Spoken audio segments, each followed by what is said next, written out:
Diddy is essentially living the same day-to-day routine as any other inmate at Fort Dix, blending into the rhythm of prison life far more than anyone might have expected from a former music mogul who once operated at the center of global entertainment. Inside the facility, if someone casually asks, "Read any good books lately?" he has somehow become the unofficial answer, almost like the resident librarian or media guru that everyone gravitates toward. Word around the unit is that if you're searching for a specific book, a particular type of movie, or even just a new recommendation to pass the time, Diddy is the guy who can point you in the right direction. His presence has turned the small library space into a sort of informal community hub where inmates come not just to borrow materials, but to ask him for guidance or suggestions. We actually obtain footage of him clocking in for his shift at the prison library, and it reveals a completely different side of him, one most people never imagined they'd see. In the video, he walks in with a calm, steady posture, carrying himself almost like someone who's arriving at an ordinary job on the outside. He pauses to check the time, signs himself in with an almost routine familiarity, and then methodically begins settling into his role behind the desk. The footage captures him moving with intention, but not rush, as if this has become a standard part of his daily structure. Throughout his shift, he's seen offering personalized recommendations to inmates, helping them choose books based on genre or interest, checking out DVDs and other materials, and sorting through returns like someone who genuinely understands the organizational system. He even guides a few inmates towards specific shelves, pointing out titles, flipping through pages, and giving quick summaries of what each book is about. Several prisoners approach him directly, treating him less like a celebrity and more like a staff member or mentor figure. He listens, responds lightly, and interacts in a friendly, down-to-earth way that seems to put people at ease. From what the footage shows, he's already developed a reputation as someone who knows the library inventory surprisingly well. Everything from spiritual and faith-based books to self-help titles, classic novels, and a collection of older action films that circulate constantly among the inmates. He appears to know which movies are popular, which books tend to be checked out the longest, and which materials newcomers usually gravitate toward. It's a small environment, but he seems to have mapped it out like someone who takes pride in the job. And what's most surprising is how comfortable he looks in the role. There's no visible frustration, no signs of resentment, and none of the tension or discomfort you might expect from someone who has experienced such an extreme lifestyle shift. Instead, he looks unusually composed, almost grounded, as if he has accepted this new routine and carved out a space where he feels productive and, in a strange way, useful. It's a modest environment compared to the glamorous world he once lived in, but within the walls of Fort Dix, he seems to have found a rhythm that works for him.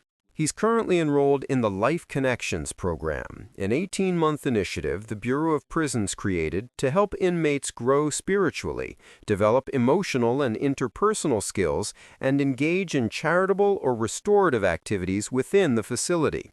It's one of the more structured programs offered at Fort Dix, often described as a mix of faith-based coursework, guided discussions, community service assignments, and personal development training. Completing it can also shorten his sentence, an incentive that makes the program highly appealing to many inmates who are looking for both personal improvement and a practical benefit. As part of his involvement, Diddy's daily responsibilities extend beyond simply showing up. He assists other inmates by locating religious texts, everything from Bibles and Qurans to meditation guides and spiritual literature from different traditions, making him a valuable point of contact for anyone trying to deepen their studies or strengthen their personal discipline. He also helps distribute movies, organizes shelves, cleans and resets workspaces, and handles small but essential tasks that keep the media library running smoothly. One clip even shows him pushing a bulky TV down a long hallway, carefully steering it around corners. The image is striking. This is a man who once orchestrated massive music events, sat front row at fashion shows, and traveled with entourages, now transporting outdated equipment through a federal prison. The contrast between his old life and his current routine is almost surreal. When he first arrived at Fort Dix, Diddy wasn't placed in this relatively comfortable role. He reportedly started out in the laundry room, one of the tougher, less desirable assignments, where inmates spent hours dealing with endless loads of uniforms, sheets, and towels. The move to the library is clearly a significant upgrade, quieter, cleaner, and more aligned with administrative responsibilities rather than physical labor. It's very possible that he requested the transfer after settling in. In federal prison, inmates can apply for job changes once they show good behavior or participate actively in programs, and having connections or advocates inside the system can sometimes help nudge those requests forward. Whether it was good timing, seniority, or a little behind-the-scenes maneuvering, the shift to the media library definitely places him in a more comfortable, less demanding environment, one that matches the calmer, more controlled image he appears to be maintaining during his time inside. But here's the part that really raises questions: his appearance. Throughout his career, Diddy was known for maintaining an extremely polished, camera-ready image, from designer grooming products to barbers on call to perfectly coordinated outfits. His presentation was a major part of his brand. But now, after months inside Fort Dix, he looks noticeably older, more tired, and visibly worn down. It's not surprising. Prison life ages people faster than the outside world, but seeing him in this more natural state is still a stark contrast for anyone familiar with his carefully curated public persona. One detail that stands out more than anything is the fact that he's not wearing a hat. This is one of the rare times the public has seen him like this, especially in recent years. Without the usual cap or beanie, the footage offers a much clearer look at his hairline and the overall texture of his hair, revealing changes that were easy to hide during public events. For years, he kept his head covered in interviews, music videos, and casual appearances, which makes this glimpse feel almost unfiltered. The fact that he normally hides it, often opting for fitted caps, bucket hats, or beanies, suggests he might not feel fully confident about showing it. We've caught quick glimpses before, but those were outside in cold weather, so seeing him hatless didn't seem unusual. This situation is different. Indoors, in a library, working a shift with no reason to dress for the weather. The choice, or requirement, to go without a hat makes the change in his appearance far more visible. What happens once he's released? That part is genuinely interesting. He may decide to refresh his image, especially if he tries to re-enter the entertainment world. Options today range from subtle grooming choices like dyes and touch-up products to more involved hair restoration procedures, cosmetic treatments, or full style reinventions. He could partner with grooming brands, quietly consult specialists, or simply embrace a new mature look altogether.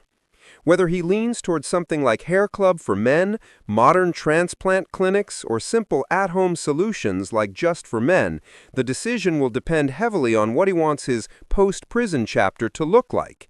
Does he plan to step back into the spotlight, focus on producing behind the scenes, rebuild his brand from scratch, or shift into a completely different lifestyle that doesn't rely as much on appearance? If a comeback is part of his plan, he may absolutely consider an updated look to reintroduce himself to the public. The good news for him is that he has a wide range of options, and historically, he's never been shy about reinventing himself when the timing feels right. Eric made an accurate point about how federal time actually works. In the federal system, inmates automatically receive up to 15% off their sentence for good behavior, which is a built-in incentive for maintaining a clean disciplinary record.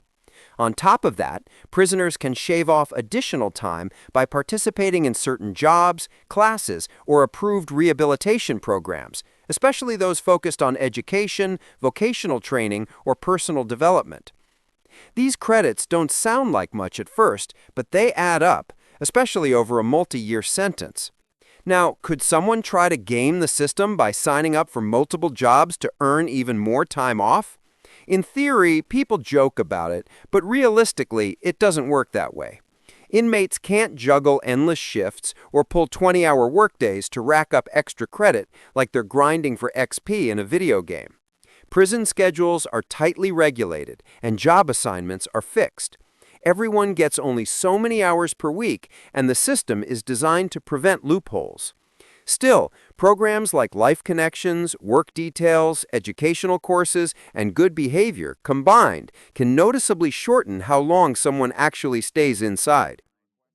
What's interesting, though, is how Diddy himself seems to be handling the experience.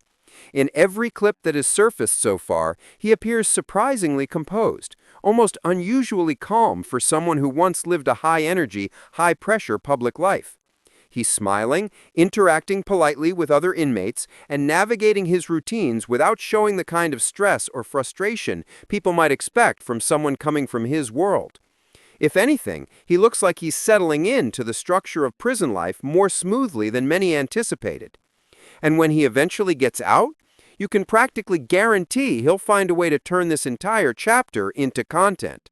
Whether it's a book, a documentary, or some kind of reflective project where he breaks down his eye-opening, transformative, or humbling time behind bars, he almost certainly won't let the experience go untold. Public figures rarely do, especially those who know how to shape narratives. At the pace he's going, it honestly looks like everything is running relatively smoothly for him inside. And as strange as it sounds, 2 years in federal custody can pass quicker than people imagine, especially when someone fills their schedule with programs, routines, and structured activities. If he keeps up the demeanor he's showing now, he'll walk out sooner than people think, and with a story he'll probably be more than ready to tell.